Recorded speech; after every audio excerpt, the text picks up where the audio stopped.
Kamusta mga kaguro? Ito naman po tayo sa ating panibagong tutorial. Ngayon po, tuturuan ko po kayo kung paano mag-download ng QR code and barcode scanner. Okay? Una po, punta tayo sa ating application. Open po natin ang Play Store. Sa Play Store po, search po natin ang QR code scanner. Yan. Select po natin yung QR code and QR and barcode scanner ni Gamma Play. Ito pong nasa pangatlo. Yan. Click install.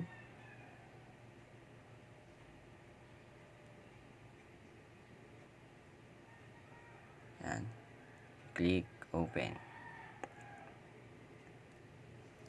Allow. At yun po, meron tayong virtual or digital or QR code scanner. Ito pong scanner na to ay magagamit natin para mag-verify kung ang mga product po or yung mga virtual or digital forms natin ay original o hindi.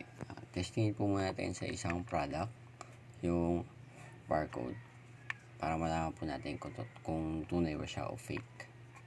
Okay? Yun. So, may lumabas pong search. Web search. And makikita nyo po, lumabas po yung website ng Usana. So, ibig sabihin, tunay po siyang product ng Usana. Okay po. Next po, try naman po natin mag-search na or mag-scan ng QR code ng isang document. Ito po, halimbawa po ito. Ito po ay isang virtual copy or digital copy ng isang card ng bata. Ayan, Miss Home of the Best. Ito po, may QR code sa gilid. Scan po natin. Yun. Meron po lumabas na link. Open po natin siya. Open ko po sa Sheets. Select lang po na account. Ayan. Yan po makikita natin yung pangalan ba ng bata ay totoong naka-enroll o totoong nakapasa doon sa school year na yun.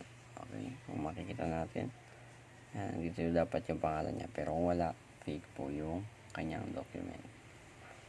Bilangan po, doon po nagtatapos ang ating tutorial. Maraming salamat po. Huwag niyo po kalimutang mag-like and mag-subscribe.